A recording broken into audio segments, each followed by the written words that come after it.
To दक्षता academy. तो कैसे हैं, उम्मीद है कि सब स्वस्थ होंगे, मस्त होंगे और अपनी पढ़ाई में व्यस्त होंगे। तो आइए आज देखते हैं रुक्मणी पब्लिकेशन के द्वारा बिहार शिक्षक भर्ती के लिए निकाला गया प्रैक्टिस सेट वॉल्यूम जो है 2 होगा और ये 5 ऑप्शन वाला प्रैक्टिस सेट है। तो आज जो है सेट नंबर 9 होगा। इससे पहले 1 से लेकर के जो 8 सेट है उसको अपलोड कर दिया गया है, उसका प्लेलिस्ट भी बना हुआ है। जो अब तक नहीं देखे हैं प्लेलिस्ट में जाकर के देख सकते हैं। और उससे पहले इस चैनल को सब्सक्राइब जरूर कर लीजिएगा और बेल आइकन जरूर दबा लीजिएगा। तो आइए स्टार्ट करते हैं। इसमें 1 से लेकर के 40 तक का जो क्वेश्चन है वो मैथ रीजनिंग का क्वेश्चन दिया हुआ है। अगर इसका PDF चाहिए तो आप टेलीग्राम चैनल से जुड़ करके PDF ले सकते हैं और टेलीग्राम का जो लिंक है डिस्क्रिप्शन बॉक्स में डाला हुआ है। तो आइए आज का जो है क्वेश्चन देखते हैं क्या है। पहला क्वेश्चन है, क्वेश्चन नंबर 41 है कि भारतीय राष्ट्रीय कांग्रेस ने पहला असहयोग आंदोलन किस वर्ष शुरू किया था। तो पहला जो असहयोग आंदोलन शुरू किया गया था भारतीय राष्ट्रीय कांग्रेस के द्वारा, तो ये कब किया गया था, तो ये हो जाएगा 1920 में किया गया था। ध्यान रखिएगा असहयोग आंदोलन जो है 1 अगस्त 1920 को स्टार्ट किया गया था और इसी जो है असहयोग आंदोलन के समय गांधी जी ने कैसरे हिंद की उपाधि जो है वापस कर दिया था। और अगला क्वेश्चन है कि महात्मा गांधी जी जब द्वितीय गोलमेज सम्मेलन में यानी भाग लेने के लिए लंदन गए थे तो वे कहाँ ठहरे थे। बताइए, गांधी जी जब द्वितीय गोलमेज सम्मेलन में भाग लेने के लिए लंदन गए थे तो वहाँ पे वो कहाँ ठहरे थे, तो हो जाएगा यानी किंग्सले हॉल में जो है गांधी जी ठहरे थे। ध्यान रखिएगा प्रथम गोलमेज सम्मेलन कहेगा तो कब हुआ था, तो प्रथम जो हुआ था 12 जो है नवंबर 1930 ईस्वी को प्रथम गोलमेज सम्मेलन हुआ था। और द्वितीय गोलमेज सम्मेलन कहेगा तो ये 7 सितंबर जो है 1931 ईस्वी को द्वितीय गोलमेज सम्मेलन हुआ था। वही तीसरा कहेगा गोलमेज सम्मेलन तो 17 जो है नवंबर 1932 ईस्वी को जो है यानी तृतीय जो है गोलमेज सम्मेलन हुआ था। अब अगला क्वेश्चन है, क्वेश्चन नंबर 43 है कि आज़ाद हिंद फौज दिवस जो है किस तिथि को मनाया गया था। तो आज़ाद हिंद फौज दिवस जो है यानी किस तिथि को मनाया गया था, तो बताइए कौन सा हो जाएगा इसका आंसर, तो हो जाएगा 12 नवंबर जो है 1945 ईस्वी को आज़ाद हिंद फौज जो है यानी दिवस मनाया गया था। और ध्यान रखिएगा कि जब आज़ाद हिंद फौज के सिपाही जो है यानी RK सहगल, शाहनवाज और गुरु सिंह ढिल्लों पर जो है लाल किले में मुकदमा चला गया था और इसके बचाव पक्ष में जो वकील थे भूलाबाई देसाई के द्वारा यानी इसका जो है मुख्य यानी वकील थे भूलाबाई देसाई और उनके सहयोगी थे आसिफ अली और तेज बहादुर सप्रू और कैलाश जो है नाथ काटजू, ये सब जो उसके सहयोगी थे। अगला क्वेश्चन है, क्वेश्चन नंबर 44 है कि ब्रिटिश काल में किस एक्ट में विद्वान जो है भारतीयों को बढ़ावा देने तथा जो है देश में आधुनिक विज्ञान में ज्ञान को प्रोत्साहित करने के सिद्धांत को जो है शामिल किया गया।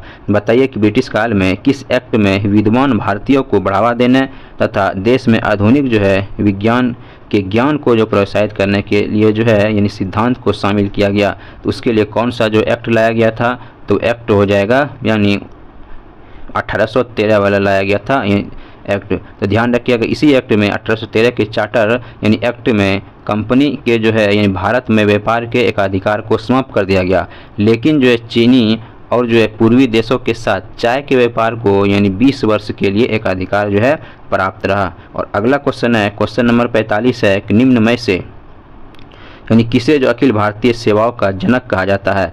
तो अखिल भारतीय सेवाओं का जो जनक कहा जाता है ये किसे कहा जाता है, ये हो जाएगा सरदार वल्लभ भाई पटेल को अखिल भारतीय सेवाओं का जनक कहा जाता है। और ध्यान रखिएगा भारतीय संविधान के किस अनुच्छेद में अखिल भारतीय सेवाओं का उल्लेख किया गया है। तो भारतीय संविधान के अनुच्छेद हो जाएगा 312 में जो है अखिल भारतीय सेवाओं का उल्लेख किया गया है। और ध्यान ये भी रखिएगा कि वर्तमान में 3 अखिल भारतीय सेवा हैं। कौन कौन 3 अखिल भारतीय सेवा हैं, एक हो जाएगा IAS हो जाएगा जिसको भारतीय प्रशासनिक सेवा कहा जाता है, और दूसरा हो जाएगा IPS हो जाएगा जिसको भारतीय पुलिस सेवा कहा जाता है, और तीसरा हो जाएगा I जो है FS यानी भारतीय जो वन सेवा। ये 3 जो है अखिल भारतीय सेवाएं हैं अभी वर्तमान में भारत में। और अगला क्वेश्चन है, क्वेश्चन नंबर 46 है कि पूर्वी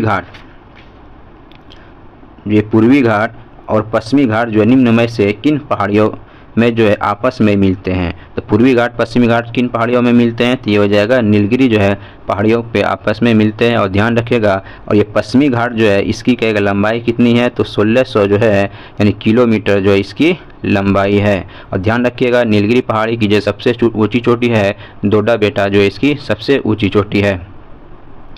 अगला क्वेश्चन है, क्वेश्चन नंबर 47 है कि कपास की कृषि के लिए कौन सी मृदा सर्वाधिक उपयुक्त मानी जाती है? तो कपास की कृषि के लिए जो है सर्वाधिक उपयुक्त मृदा जो मानी जाती है तो कौन सी मृदा हो जाएगा? तो हो जाएगा काली मृदा मानी जाती है। और ध्यान रखिएगा इसी काली मृदा को जो है रेगुर मृदा भी कहा जाता है।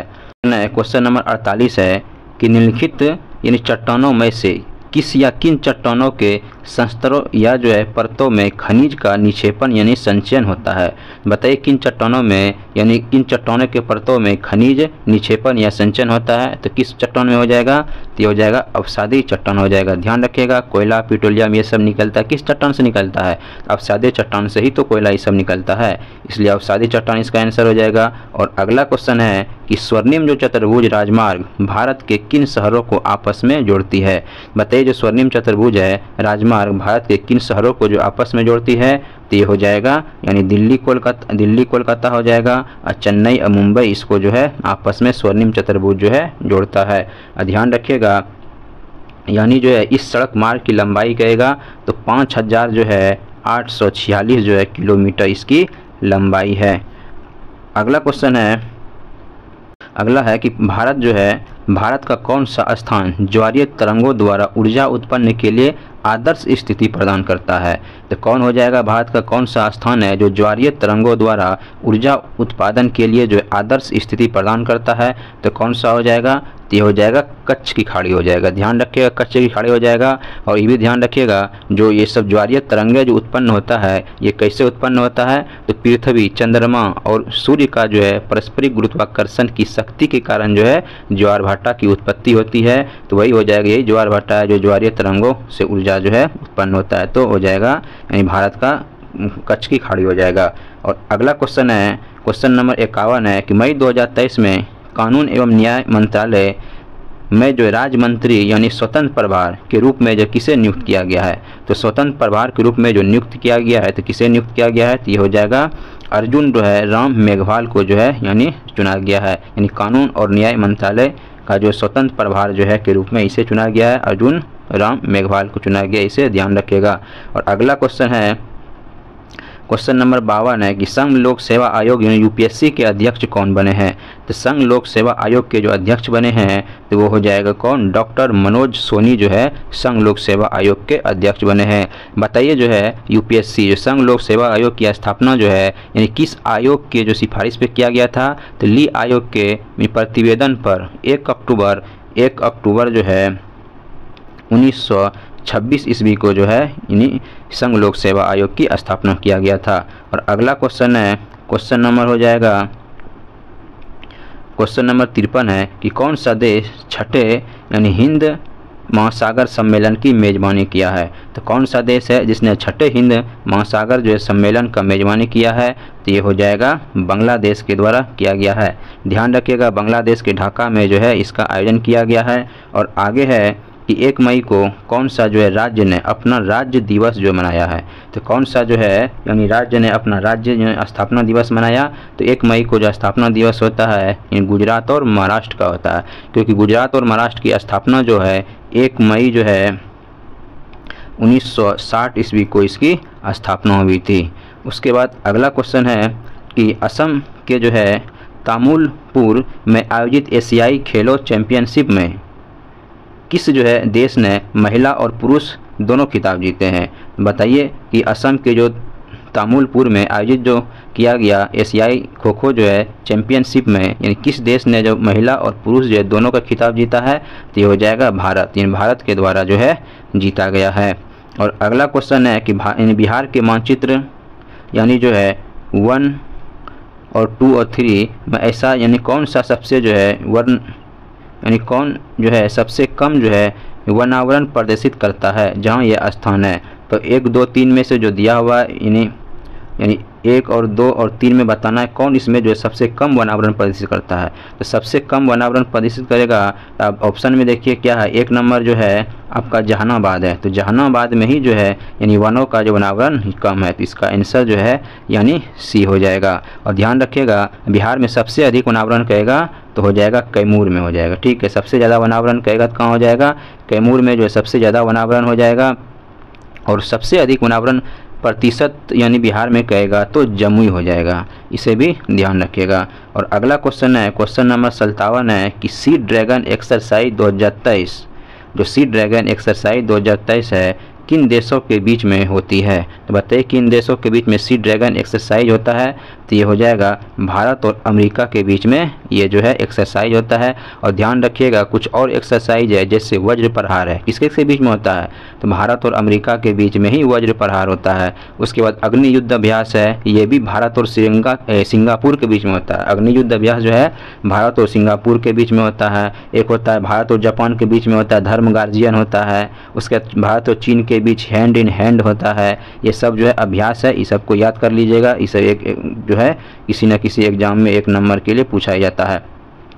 अगला क्वेश्चन है कि 95वें अकादमी पुरस्कार में किस भारतीय फिल्म ने सर्वश्रेष्ठ जो है यानी वृत्तचित्र में लघु फिल्म में जो ऑस्कर जो पुरस्कार जीतता है। तो सर्वश्रेष्ठ जो है वृत्त चित्र में लघु फिल्म में जो ऑस्कर पुरस्कार 2023 जो है जीता है, तो किसने जीता है, बताइए क्या हो जाएगा इसका आंसर। तो हो जाएगा द एलिफेंट जो है विस्पर्स, द एलिफेंट विस्पर्स के द्वारा जीता गया। ध्यान रखिएगा इसी को जो है सर्वश्रेष्ठ जो है लघु यानी जो है फिल्म श्रेणी में इसे ऑस्कर अवार्ड दिया गया 2023 में।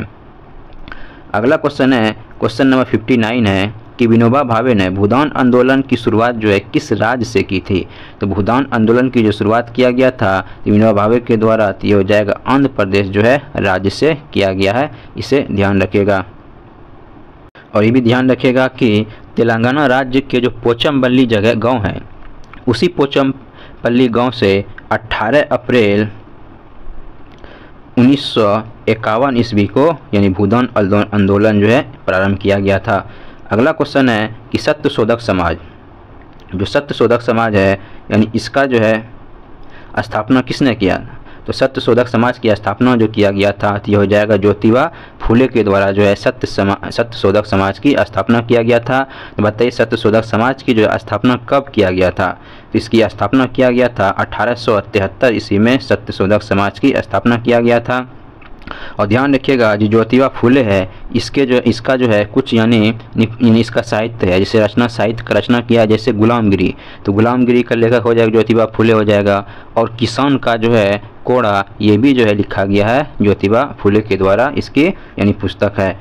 अगला क्वेश्चन है कि 61 नंबर में है कि वह हड़प्पाकालीन नगर जिसका प्रतिनिधित्व जो है लोथल का पूरा तत्व स्थल यानी करता है किस नदी पर स्थित है। तो कहने का मतलब जो लोथल है ये किस नदी पर स्थित है। तो लोथल जो हो जाएगा ये भोगवा नदी पर स्थित है। और ये लोथल किस राज्य में कहेगा है, तो किस राज्य में है, तो लोथल जो है यही गुजरात में यानी ये पड़ता है लोथल। और अगला क्वेश्चन है कि निम्न में से जो है किसे यूरोप में पुनर्जागरण का अग्रदूत माना जाता है। तो यूरोप में पुनर्जागरण का अग्रदूत माना जाता है, तो किसे माना जाता है, तो ये हो जाएगा दांते को जो है यूरोप में पुनर्जागरण का अग्रदूत माना जाता है। और ध्यान रखिएगा यानी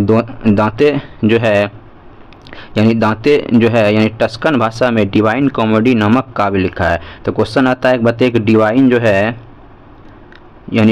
जो है कॉमेडी पुस्तक के लेखक कौन हो जाएगा। तो डिवाइन कॉमेडी के पुस्तक का लेखक हो जाएगा दांते के द्वारा लिखा गया था।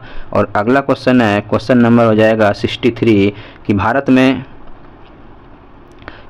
में जो है यानी पहली जो कपड़ा मिल कहाँ संचालित हुई थी। तो भारत में पहली जो कपड़ा मिल कहेगा तो इसका जो शुरुआत किया गया था यानी स्थापित किया गया था कहाँ पे किया गया था, तो ये हो जाएगा बॉम्बे में किया गया था। कहाँ पे किया गया था, तो बॉम्बे हो जाएगा। तो ऑप्शन में नहीं है तो इसका आंसर जो है ई हो जाएगा, ध्यान रखिएगा। और अगला क्वेश्चन है कि क्वेश्चन नंबर 64 है कि अलाउद्दीन खिलजी के बारे में निम्नलिखित कथनों पर विचार करना है कि अलाउद्दीन खिलजी के बारे में क्या है। पहला ऑप्शन है कि अलाउद्दीन खिलजी ने घोड़ों के जो है दागे प्रथा की शुरुआत की है, यानी घोड़ा दागने की प्रथा शुरुआत की है। तो बिल्कुल क्या हो जाएगी, सही है, अलाउद्दीन खिलजी के द्वारा घोड़ा दागने की प्रथा स्टार्ट किया गया था। दूसरा ऑप्शन है अलाउद्दीन जो है पहला सुल्तान था जिसने अपने सैनिकों को नगद यानी नगद में भुगतान किया, तो ये भी सही है। जो वेतन देता था वो नगद में भुगतान करता था, तो ये भी सही हो जाएगा। और तीसरा ऑप्शन है कि अलाउद्दीन खिलजी के पास जो है यानी विशाल अस्थायी सेना थी, तो ये भी सही है। तो इसलिए क्या हो जाएगा, इसका जो है तीनों सही है। तो 64 का जो आंसर हो जाएगा उपयुक्त में से एक से अधिक इसका आंसर हो जाएगा। और अगला क्वेश्चन है, क्वेश्चन नंबर 65 है कि किस नदी पर जो है नागार्जुन परियोजना स्थित है। बताइए किस नदी पे नागार्जुन परियोजना स्थित है। तो नागार्जुन सागर जो परियोजना है ये हो जाएगा कृष्णा नदी पे हो जाएगा, ठीक है। और नागार्जुन सागर परियोजना जो है आंध्र प्रदेश और तेलंगाना राज्यों में कृष्णा नदी पे स्थित हो जाएगा, इसे भी ध्यान रखिएगा। वही गोदावरी नदी पे बोलेगा कौन सा परियोजना है, तो गोदावरी नदी पे जो है जायकवाड़ी परियोजना जो है गोदावरी नदी पे हो जाएगा। अगला क्वेश्चन है कि किस प्रसिद्ध संगीतकार ने तबले का आविष्कार किया है। तो तबले का जो आविष्कार किया गया है किस यानी प्रसिद्ध संगीतकार के द्वारा किया गया है, तो तबला जो है अमीर खुसरो के द्वारा इसका आविष्कार किया गया है, इसे ध्यान रखिएगा। और अमीर खुसरो को जो है यानी भारत का तोता कहा जाता है। भारत का जो है क्या कहा जाता है, तूतीय हिंद कहा जाता है, ठीक है। अमीर खुसरो को तूतीय हिंद कहिए या भारत का तोता कहा जाता है। और अगला क्वेश्चन है, क्वेश्चन नंबर 67 है कि पश्चिमी तटीय मैदान के विभाजन के संदर्भ में निम्नलिखित में से जो कौन सा यानी युग्म सही सुमेलित नहीं है। बताइए इसमें से जो कौन सा जो है सही सुमेलित नहीं है। तो इसमें से है पहला ऑप्शन है यानी महाराष्ट्र कोंकण तट, उसके बाद जो है केरल का हो जाए कोरोमंडल तट। तो पश्चिमी तटीय मैदान का भाग नहीं है, तो जो केरल का जो कोरोमंडल तट है ये आपका जो है केरल के थोड़ा सा जो है यानी पूर्वी साइड में हो जाता है, तो इसलिए ये नहीं होगा कोरोमंडल तट। बाकी महाराष्ट्र का कोंकण तट और गुजरात कठियावाड़ा ये सब जो है पश्चिमी जो है घाट के अंतर्गत आ जाएगा। तो ध्यान रखिएगा यानी पश्चिमी घाट के अंतर्गत जो है गुजरात का कच्छ और कठियावाड़ा तट हो जाएगा, महाराष्ट्र का कोंकण तट आ जाता है, कर्नाटक का जो मैंगलोर तट है वो आ जाता है और केरल का मलाबार तट आ जाता है। केरल का कोरोमंडल तट नहीं आता है, केरल का जो मलाबार तट है वो आ जाएगा। अगला क्वेश्चन है, क्वेश्चन नंबर 68 है कि डैश को जो है सामान्य रूप से सैल, मालवा या जो है ढाल से जो है गिरने वाली मिट्टी के यानी वृत्त संचलन के रूप में जो परिभाषित किया गया है। तो बताइए कि किस जो है यानी सैल, मालवा और ढाल से जो गिरने वाली मिट्टी के वृत्त संचलन के रूप में परिभाषित जो किया गया है तो वो हो जाएगा कैसे, किसके द्वारा किया गया है, तो ये हो जाएगा भूस्खलन हो जाएगा। ऑटोमेटिक देखे होंगे ढाल उल से जो गिरता है यानी भूस्खलन कभी कभी होता है पहाड़ी एरिया में, तो भूस्खलन ही होता है, तो इसका आंसर हो जाएगा सी हो जाएगा। और अगला क्वेश्चन है कि हिमनद के द्वारा लाए गए पदार्थ जैसे छोटे बड़े सैल, रेत और तलछट मिट्टी निक्षेपित होते हैं जिन्हें हिमनद डैश कहा जाता है। तो इसे हिमनद डैश जो है कहा जाता है, तो क्या कहा जाता है, इसे हिमोड़ कहा जाता है। यानी जो है यानी हिमनद के द्वारा जो है यानी छोटे बड़े सैल, रेत एवं तलछट मिट्टी जो निक्षेपित होते हैं तो उससे उन्हें जो हिमनद को हिमोड़ कहा जाता है, इसे ध्यान रखिएगा। और अगला क्वेश्चन है कि इनमें से जो है यानी किस भारतीय राज्य की सीमा चीन, नेपाल और भूटान से जो है जुड़ी हुई है। बताइए चीन, नेपाल, भूटान से जो है इन सीमा जो है किस राज्य की जुड़ी हुई है, तो ये हो जाएगा सिक्किम का हो जाएगा, ठीक है। वही मिजोरम के बारे में कहेगा तो मिजोरम का सीमा जो है किन दो देशों के बीच लगता है, मिजोरम का हो जाएगा म्यांमार और बांग्लादेश के साथ लगता है, ठीक है। वही अरुणाचल प्रदेश के बारे में कहेगा तो अरुणाचल प्रदेश की सीमा जो है भूटान हो जाएगा, चीन हो जाएगा और म्यांमार के साथ लगता है। अगला क्वेश्चन है कि हिमाचल जो है प्रदेश में स्थित लाहौल और स्पीति घाटी कुल्लू घाटी से डैश द्वारा जुड़ी हुई है। तो कौन सा इसमें ऑप्शन में नाथुला दर्रा है, रोहतांग दर्रा, तो ये रोहतांग दर्रा जो है ये हिमाचल प्रदेश में ही पड़ता है। यही जो है लाहौल, स्पीति घाटी और कुल्लू घाटी से जो है यानी जुड़ा हुआ है। और याद रखिएगा नाथुला दर्रा है, नाथुला दर्रा कहाँ पड़ता है, तो नाथुला दर्रा जो है सिक्किम में पड़ता है। और बारह जो लाचा दर्रा है ये हो जाएगा लेह लद्दाख में जो है बारह लाचा पड़ता है। क्वेश्चन है, क्वेश्चन नंबर 72 है कि लोकहितवाद की संकल्पना का उद्भव जो है किस देश में हुआ है। बताइए कौन सा हो जाएगा, लोकहितवाद मुकदमे की संकल्पना का उद्भव जो है किस देश में हुआ है, ये हो जाएगा यूएसए हो जाएगा। और याद रखिएगा कि भारत में जनहित याचिका की शुरुआत जो है पीएन भागवत ने की, और जनहित याचिका जो है सर्वोच्च एवं उच्च दोनों न्यायालय में दायर की जा सकती है। और अगला क्वेश्चन है, क्वेश्चन नंबर 73 है कि भारत के उच्चतम न्यायालय के न्यायाधीश के पद पर नियुक्त किए जाने हेतु जो है आहर्त होने के लिए किसी व्यक्ति को कितने समय तक उच्च न्यायालय में अधिवक्ता के रूप में जो है सेवाएं प्रदान करनी चाहिए। यानी जो है कितने समय तक वो यानी उच्च न्यायालय में अधिवक्ता के रूप में जो है सेवाएं प्रदान किया होना चाहिए, तो हो जाएगा 10 वर्ष हो जाएगा। तो 10 वर्ष किसी ऑप्शन में नहीं है, तो इसका आंसर जो है ई हो जाएगा। अगला क्वेश्चन है, क्वेश्चन नंबर 74 है कि पंडित जवाहरलाल नेहरू ने जो है यानी किस तिथि को संविधान सभा में उद्देश्य जो है प्रस्तावित किया था। बताइए जो है किस तिथि को हो जाएगा। जवाहरलाल नेहरू द्वारा संविधान सभा को जो है यानी उद्देश्य प्रस्ताव जो है प्रस्तुत किया गया था संविधान सभा में, ये हो जाएगा 13 दिसंबर 1946 को किया गया था। और ये उद्देश्य प्रस्ताव जो है पारित कब हुआ था। ये उद्देश्य प्रस्ताव जो है 12 जनवरी 1947 ईस्वी को जो है संविधान सभा के द्वारा इसे स्वीकार कर लिया गया। अगला क्वेश्चन है, क्वेश्चन नंबर है 75 कि भारतीय संविधान का अनुच्छेद 21 निम्नलिखित में से किस विकल्पों से संबंधित है। तो किस विकल्प से संबंध हो जाएगा। आर्टिकल जो 21 है, तो आर्टिकल 21 जो है इसमें हो जाएगा व्यक्तिगत स्वतंत्रता के बारे में बात किया गया है। और ध्यान रखिएगा राज्य में राष्ट्रपति शासन लागू जो किया जाता है किस आर्टिकल के तहत किया जाता है, तो आर्टिकल हो जाएगा यानी 356 के द्वारा जो है इसी राज्य में राष्ट्रपति शासन लागू किया जाता है। और अस्पृश्यता उन्मूलन कहेगा किस आर्टिकल में इसके बारे में बात किया गया, तो आर्टिकल जो है 17 हो जाएगा अस्पृश्यता उन्मूलन को लेकर के। अगला क्वेश्चन है कि भारतीय संविधान के किस संशोधन अधिनियम के तहत वस्तु एवं जो है सेवा कर या GST लागू किया गया। GST जो लागू किया गया है किस संविधान संशोधन के तहत हो जाएगा, तो ये हो जाएगा 101वां जो है संविधान संशोधन हो जाएगा, इसे ध्यान रखिएगा। और ये भी ध्यान रखिएगा GST का फुल फॉर्म कहेगा तो क्या हो जाएगा, गुड्स एंड सर्विस टैक्स जो है इसका फुल फॉर्म होता है। और GST जो है पंजीकरण संख्या में कुल जो है 15 जो है यानी डिजिट होता है।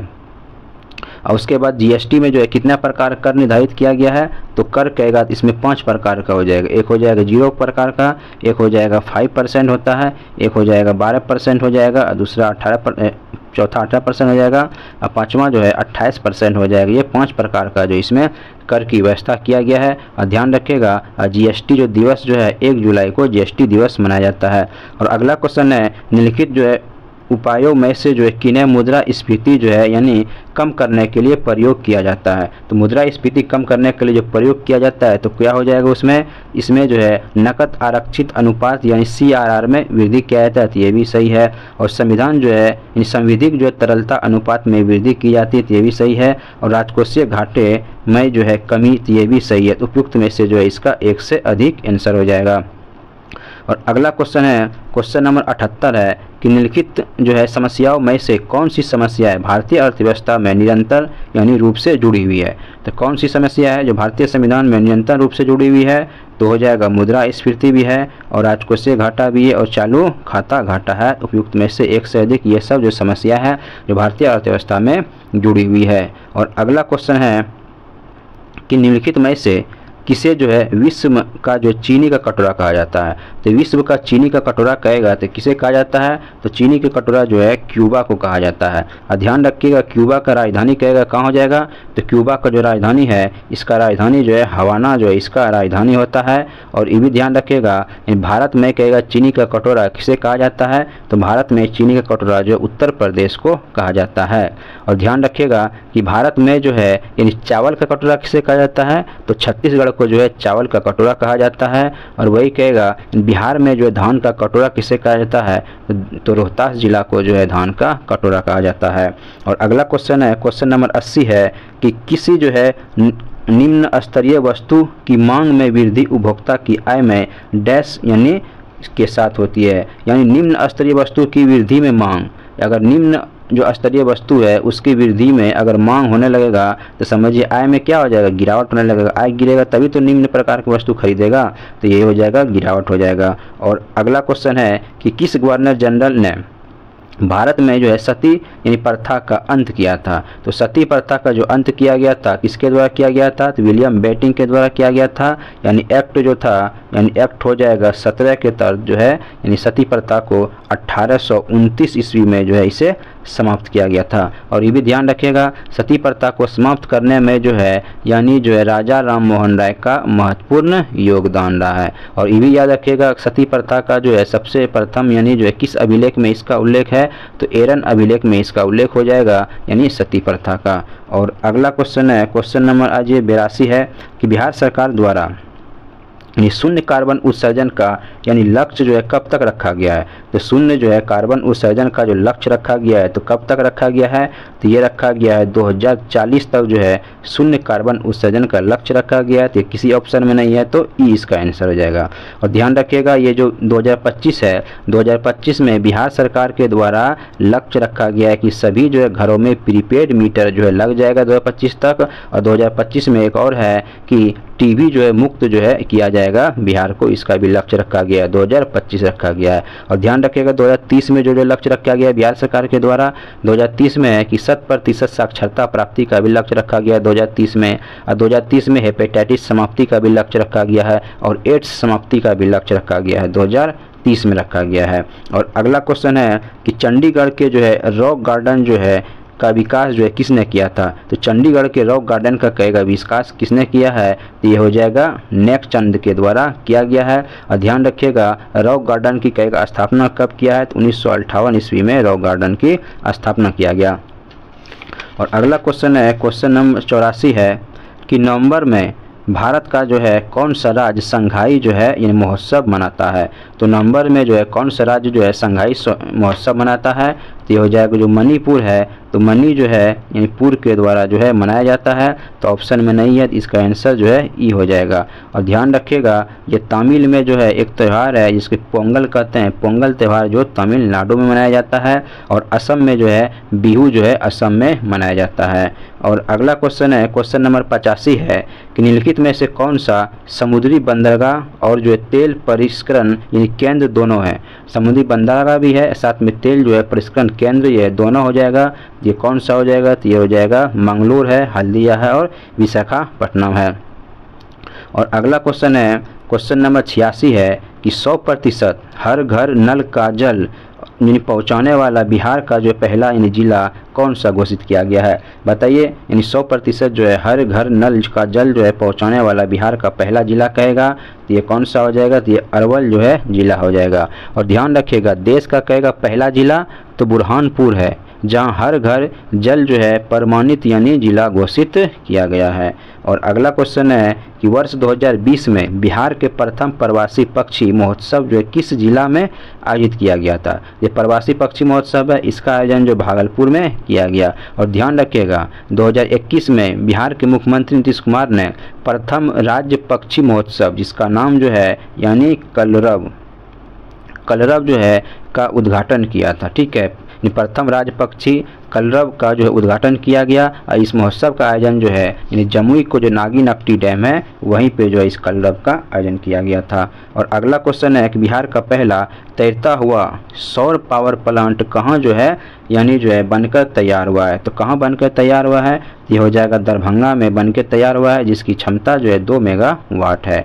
और अगला क्वेश्चन है कि इनमें से कौन सा जो है असम का पारंपरिक शास्त्रीय नृत्य है। तो असम का कहेगा यानी जो है पारंपरिक शास्त्रीय नृत्य है, तो कौन सा हो जाएगा, ये शास्त्रीय जो नृत्य है असम का जो है पारंपरिक शास्त्रीय नृत्य है।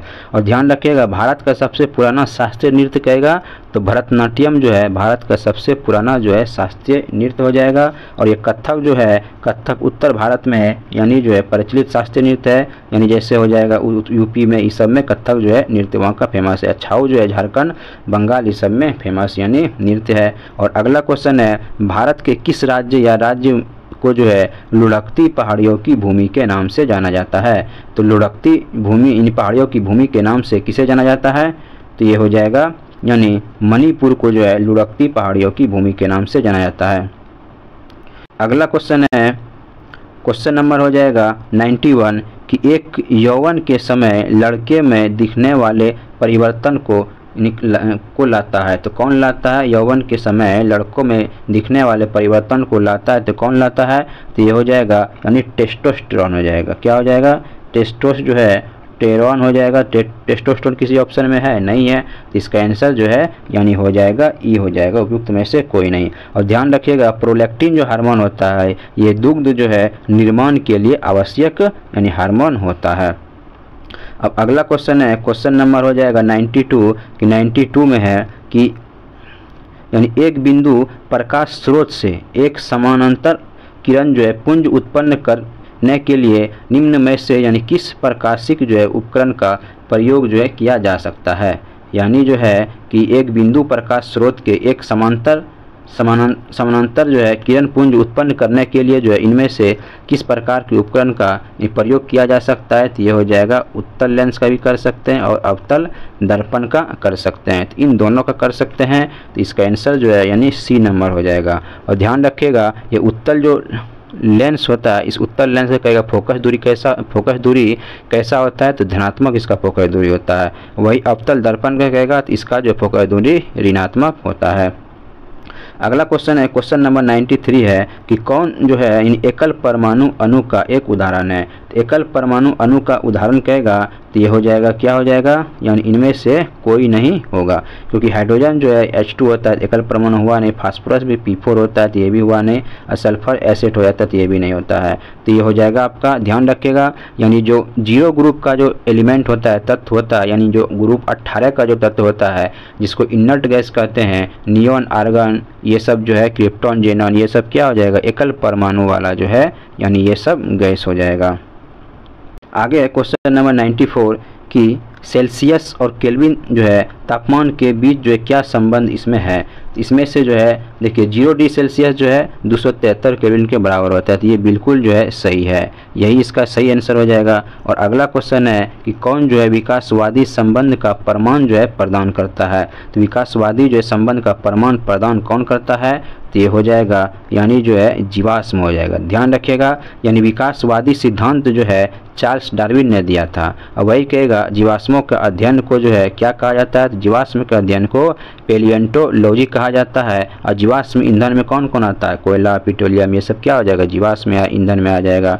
और अगला क्वेश्चन है 96 है कि किसी जो है निर्दिष्ट दिशा में यानी किसी वस्तु की यानी गति को यानी कहा जाता है, तो क्या कहा जाता है, किसी निर्दिष्ट दिशा में किसी वस्तु की गति को जो कहा जाता है तो क्या कहा जाता है, इसे जो है वेग कहा जाता है। ध्यान रखिएगा वेग में परिवर्तन की दर को जो है त्वरण कहा जाता है। और अगला क्वेश्चन है, क्वेश्चन नंबर 97 है कि यानी किस रंग का जो है विचलन कोण सबसे कम होता है। तो किसका विचलन कोण सबसे कम हो जाएगा, तो सबसे कम जो होता है लाल प्रकाश का विचलन कोण जो है यानी सबसे कम होता है। और ध्यान रखिएगा लाल रंग के प्रकाश का प्रकीर्णन जो है सबसे यानी प्रकीर्णन भी सबसे कम होता है। अब बैंगनी रंग का जो प्रकीर्णन कहेगा तो सबसे अधिक जो है बैंगनी रंग का प्रकीर्णन होता है। और अगला क्वेश्चन है 98 है कि निम्नलिखित में से क्या क्षार के बारे में सत्य नहीं है। क्षार के बारे में सत्य देखना है, तो ये पहला है कि जलीय अवस्था में विद्युत के जो है सुचालक होते हैं, तो बिल्कुल ये क्या हो जाएगा सही हो जाएगा। और दूसरा है कि स्वाद में कड़वा होता है, ये भी जो है सही होता है। क्षार क्या होता है, स्वाद में कड़वा होता है, ये सही है।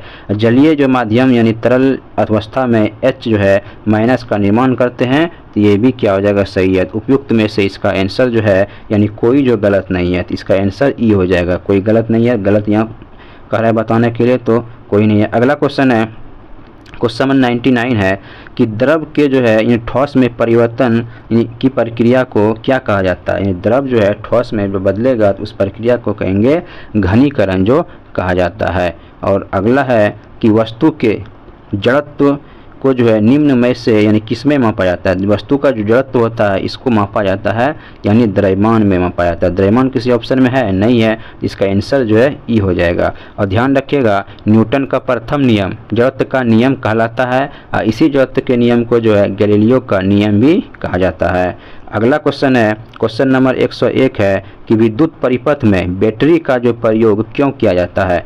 तो विद्युत परिपथ में जो बैटरी का प्रयोग किया जाता है वे हो जाएगा विभवांतर जो है उत्पन्न करने हेतु जो है इसका प्रयोग किया जाता है। और ये भी ध्यान रखिएगा जो हो जाएगा विभवांतर है तो विभवांतर कहेगा विद्युत विभव का एसआई मात्रक क्या होता है, तो वोल्ट इसका मात्रक होता है। और अगला क्वेश्चन है कि निम्नलिखित में से कौन जो है उभयचर नहीं है, तो उभयचर के बारे में कौन नहीं है, तो ये मगरमच्छ जो है उभयचर नहीं है। बाकी उभयचर किसको कहते हैं, जो जल और स्थल दोनों में पाए जाते हैं उसे उभयचर कहते हैं। तो हाइला और ये सब जो है दादुर ये सब उभयचर हो जाएगा। और अगला क्वेश्चन है, क्वेश्चन नंबर हो जाएगा 103 है कि जो है बेकिंग सोडा बनाने में जो है निम्नलिखित में से किस अम्ल का प्रयोग किया जाता है। तो बेकिंग सोडा बनाने में यहाँ टार्टरिक जो है अम्ल का प्रयोग किया जाता है। और ध्यान रखिएगा बेकिंग सोडा का बोलेगा सूत्र क्या होता है, तो NaH जो है CO3 जो है यानी सोडियम बाइकार्बोनेट हो जाए, इसी को जो है बेकिंग सोडा के नाम से जाना जाता है। और ध्यान रखिएगा एक और बात कि Na2CO3 और 10 जो है यानी 10 जो है H2O ये क्या होता है, ये हो जाएगा आपका सोडियम कार्बोनेट होता है। इसी सोडियम कार्बोनेट का उपयोग जो है यानी अस्थायी कठोरता को दूर करने में इसका प्रयोग किया जाता है। और क्वेश्चन नंबर 104 है कि निम्नलिखित में से यानी कौन एक जो है अंत्यस्रावित ग्रंथि नहीं है। तो कौन एक अंत्यस्रावित ग्रंथि नहीं है, ऑप्शन में देखिए एड्रीनल है, अग्नाशय है, तिल्ली है। तो तिल्ली जो होता है अंत्यस्रावित ग्रंथि नहीं होता है। ध्यान रखिएगा ये अग्नाशय जो है ये अंत्यस्रावित ग्रंथि और बाह्य जो है स्रावित ग्रंथि दोनों प्रकार का होता है, इसीलिए इसे जो है यानी मिश्रित ग्रंथि के नाम से भी जाना जाता है। और ये तिल्ली जो है इसे RBC का कब्रगाह कहा जाता है, ठीक है। और आगे है निम्न में से कौन जो है इन सोपोसी होता है। तो शैवाल जो होता है ये क्या होता है, ये सोपोसी होता है, क्योंकि इसमें जो शैवाल में पर्णहरित युक्त पौधे हैं, इसमें जो है थाइलस में जो है वास्तविक यानी जड़ें तथा तना पत्तियां आदि जो नहीं होती, अतः यह जो है थैलोफाइटा वर्ग के ये हो जाएगा। और अगला क्वेश्चन है कि लाइकेन का जो है यानी श्रवण कहाँ से होता है। तो लाइकेन का जो श्रवण होता है तो ये हो जाएगा यानी अमाशय हो जाएगा, अग्नाशय हो जाएगा और ग्रहणी जो है इस सबसे अमाशय यानी लाइपेज का श्रावण होता है। और अगला क्वेश्चन है क्वेश्चन नंबर 107 है निम्नलिखित में से कौन सी जो है दूरी का इकाई नहीं है। तो दूरी का इकाई कहेगा नहीं है तो कौन नहीं है, तो ये माइक्रो जो सेकेंड है ये दूरी का इकाई जो है नहीं है, ये समय का इकाई है। बाकी एंगस्ट्रॉम दूरी का इकाई है, प्रकाश वर्ष दूरी का इकाई है। ध्यान रखिएगा 1 जो है कहेगा माइक्रोन सेकेंड, 1 माइक्रोन सेकेंड बराबर कितना हो जाएगा, तो 10⁻⁻ जो है 6 जो है यानी सेकेंड हो जाएगा। और अगला क्वेश्चन है प्रकाश में जो विद्यमान जो है किस रंग की जो है चाल जो है कांच से गुजरने पर सबसे कम यानी होती है। बताइए यानी जो है यानी कांच से गुजरने पर यानी किसका जो है यानी चाल सबसे कम हो जाएगा, तो बैंगनी का जो है चाल सबसे कम होता है, क्योंकि प्रकाश की चाल जो है तरंग दैर्घ्य का क्या होता है समानुपाती होता है। जिसका तरंग दैर्घ्य जो है सबसे कम होगा उसका चाल क्या हो जाएगा, कम हो जाएगा। तरंग दैर्घ्य अधिक होगा चाल अधिक हो जाएगा। तो यानी लाल प्रकाश का क्या हो जाएगा यानी तरंग दैर्घ्य अधिक होता है, इसलिए इसका चाल भी अधिक हो जाएगा और बैंगनी का जो है कम हो जाएगा। और अगला क्वेश्चन है निम्नलिखित में से कौन सा जो है यानी जोड़ा जो है यानी सही है। देखिए इसमें पहला धान और जो है गेहूं है, तो ये लेगुमिनेसी दिया है तो ये गलत हो जाएगा। ये धान जो है गेहूं ये सब ग्रेमिनी कुल के अंतर्गत आता है, इसका आंसर आलू हो जाएगा, बैगन हो जाएगा, सोलोनेसी के अंतर्गत ये आता है, तो ये सही है। और अगला क्वेश्चन है यानी गहरी जो है सांस लेने पर कितने लीटर गैस जो है ग्रहण की जाती है। तो गहरी जब सांस लिया जाता है तो 3.5 लीटर जो है यानी गैस जो है ग्रहण जो है किया जाता है। और अगला क्वेश्चन है क्वेश्चन नंबर 11 है कि अपशिष्ट प्रबंधन करने की प्रक्रिया का पहला चरण पृथक्करण है। तो अपशिष्ट के विभिन्न श्रेणियों में जो है पृथक्करण के संबंध में यानी गलत जो है कथन को चुनना है। तो इसमें क्या है, पहला है कि पहला ऑप्शन में ये लैंडफिल में जाने पर अपशिष्ट की मात्रा बढ़ा देता है, तो ये गलत हो जाएगा। अपशिष्ट की मात्रा बढ़ाता नहीं है घटाता है, तो यही जो है गलत कर रहा है, तो यही जो आपका आंसर हो जाएगा 1 नंबर। अगला क्वेश्चन 12 है 112 है कि निम्न में से कौन सा जो कथन गैस के लिए सत्य नहीं है। तो गैसों के लिए कहेगा सत्य नहीं है। देखिए पहला ऑप्शन है गैसें जो है ठंडी जो है होकर फैलती है, तो ये क्या हो जाएगा गलत हो जाएगा। गैसें ठंडी होकर फैलती नहीं बल्कि संकुचित होता है, इसलिए ये क्या हो जाएगा गलत हो जाएगा इसका। अगला क्वेश्चन है क्वेश्चन नंबर हो जाएगा 113 है 113 में एक निम्न में से जो है यानी जो है किसकी विद्युत प्रतिरोधकता सर्वाधिक है। तो विद्युत प्रतिरोधकता जो सर्वाधिक कहेगा तो इसमें से दिया हुआ एल्युमिनियम, मरकरी, कांच और मैग्नीज, तो किसका प्रतिरोधकता सर्वाधिक हो जाएगा? तो प्रतिरोधकता जो है यानी कांच जो है, कांच का जो प्रतिरोधकता सबसे अधिक होता है, ध्यान रखिएगा। और सर्वाधिक जो विद्युत का चालक जो कहेगा वो चांदी का सबसे अधिक विद्युत का चालक होता है। और अगला क्वेश्चन है पौधे में उत्सर्जन के संबंध में निम्नलिखित कथनों में से एक के अलावा अन्य सभी जो है सही है, उस जो गलत कथन की पहचान कीजिए। तो गलत कथन इसमें से देखते कौन है? पहला है उत्सर्जन का जो तात्पर्य शरीर के अपशिष्ट उत्पादन को बाहर निकालना, तो बिल्कुल इसका तो ये तात्पर्य है उत्सर्जन का। दूसरा है कि पौधे जो अपशिष्ट उत्पादों का उत्सर्जन करते हैं किंतु यानी जो है बहुत धीमी गति से करते हैं, ये बिल्कुल सही है। अगला है पौधे में अनेक जो है इन अपशिष्ट उत्पादों के निष्कासन के लिए कई जो है विशिष्ट अंग होते हैं, ये गलत हो जाएगा, यही इसका आंसर हो जाएगा। यानी उसमें जो पौधे में जो है यानी कोई जो है विशिष्ट अंग नहीं होता, इसीलिए इसका आंसर ये हो जाएगा। और अगला क्वेश्चन है क्वेश्चन नंबर 115 है, निम्नलिखित में से क्या विद्युत धारा के चुंबकीय प्रभाव का यानी उपयोग नहीं करता है? तो निम्न में से कौन जो विद्युत धारा का चुंबकीय प्रभाव का उपयोग नहीं करता है? तो ये हो जाएगा उपयुक्त में से जो है एक से अधिक हो जाएगा। यानी विद्युत जो है बल्ब और विद्युत हीटर जो है ये क्या हो जाएगा? चुंबकीय प्रभाव का उपयोग नहीं करता, इसलिए इसका आंसर एक में से एक से अधिक हो जाएगा। और अगला क्वेश्चन है यानी काटने और जो है वेदन उपकरण इसलिए तीक्ष्ण किए जाते हैं, तीक्ष्ण क्यों किया जाता है? काटने वाला या वेदन करने वाला उपकरण रहता है उसको तीक्ष्ण या तेज क्यों किया जाता है? इसलिए किया जाता है क्योंकि यानी उसके क्षेत्र को कम करने और जो है दाब यानी बढ़ाने के लिए उसका यानी किया जाता है तीक्ष्ण। और अगला क्वेश्चन है कि परावर्तन में जो है परावर्तन कोण किसके यानी समान होता है? परावर्तन कोण किसके समान होता है? तो आपतन कोण के क्या हो जाएगा? समान हो जाएगा। और अगला क्वेश्चन है कि संकुचनशील प्रोटीन इसमें जो है पाए जाते हैं, तो संकुचनशील प्रोटीन जो है किसमें पाया जाता है? तो ये जो पाया जाता है तो ये हो जाएगा पेशीय में पाया जाता है, ठीक है। जो संकुचनशील प्रोटीन होता है ये पेशीय में पाया जाता है। और ध्यान रखिएगा मायोसिन और एक्टिन संकुचनशील जो है प्रोटीन है। अगला है क्वेश्चन नंबर 119 है कि वनो उन्मूलन के प्रभाव के बारे में बनाए गए निम्न कथनों में से जो है कौन सा जो है एक सही है? तो कौन सा इसमें सही है देख लेते हैं। पहला है यह वायुमंडल में O2 के स्तर को घटा देगा वनो उन्मूलन में, तो ये क्या हो जाएगा? बिल्कुल जो है सही होगा। अगर पेड़ काट देंगे तो ऑक्सीजन स्तर घट जाएगा, ये सही है। दूसरा है ये पृथ्वी पर जो तापमान और प्रदूषण स्तर को बढ़ाएगा, ये भी सही है। ये वायुमंडल में O2 के स्तर को बढ़ाएगा, ये भी सही है। इसलिए उपयुक्त में से इसका एक से अधिक आंसर हो जाएगा, 19 का डी हो जाएगा। और अगला क्वेश्चन है लास्ट क्वेश्चन है सूक्ष्म जीवों के यानी किस समूह से मलेरिया तथा जो कालाजार के जो है कारण यानी जीव जनित संबंधित है? तो कौन हो जाएगा मलेरिया एवं कालाजार के जो है यानी कारण जो है जीव संबंधित है? तो हो जाएगा यानी प्रोटोजोआ जो है इसका यानी आंसर हो जाएगा। ध्यान रखिएगा प्रोटोजोआ जो है से मलेरिया और कालाजार यानी कारक जीवाणु होता है। तो यहीं तक क्वेश्चन था। तो कैसा लगा आपसे कमेंट करके जरूर बताइएगा। Thank you.